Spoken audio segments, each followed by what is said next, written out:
Hello everyone, Denise Carpenter from ReikiAssociates.com here, and today we're going to continue on with our playlist, Ponderings for January in this year of 2023.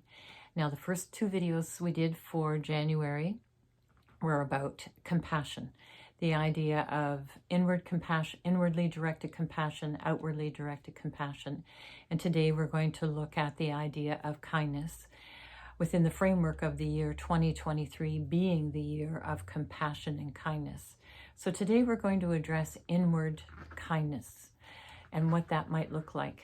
Now for me, in my opinion, it feels to me like compassion is very fluid. It's like an energy in motion, whereas kindness feels like it's more solid. It's an act. It's an act toward yourself, it's an act with yourself, or it's an act towards someone or something or an event.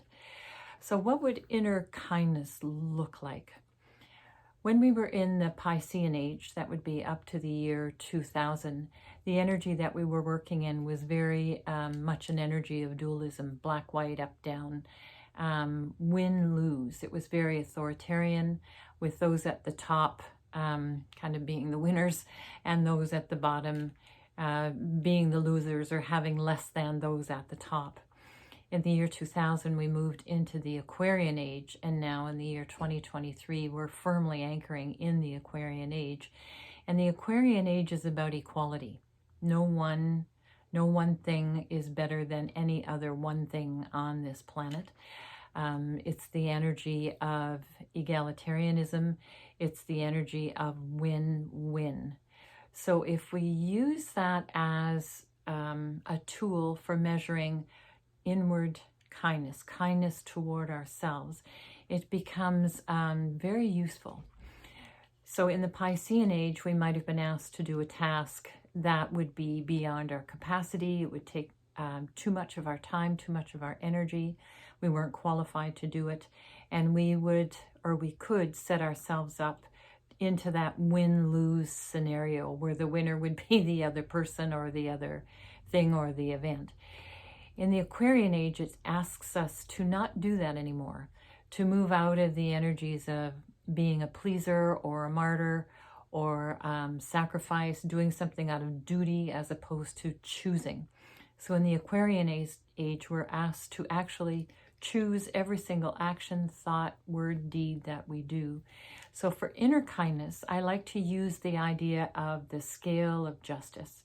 So if someone approaches me or I feel like I want to do something for someone, I'm very mindful that I keep it in balance, that the act that I'm doing outwardly balances with the amount of energy that I would put into it or thought or how I might approach it. So it becomes, I would say, critically important to really monitor yourself as far as like no longer do things if you feel like it's asking more of you than what you truly can give, and I would go back to saying choose to give. So make sure you keep it in balance. It's a little bit tricky initially when we start looking at inward kindness. So how to be truly kind to ourselves. Not a concept that we're used to. So play with this for the week. See what you can do.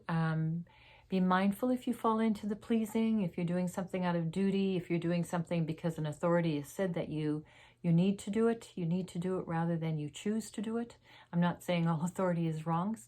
Many of the things they ask us to do are something that we would choose to do anyway. But look at kindness for self. Wrap yourself in kindness. Be kind. Just be kind to yourself today. If you found this helpful, please like and subscribe to my channel, Denise Carpenter from ReikiAssociates.com. Wishing you a week of very inwardly directed kindness. Namaste.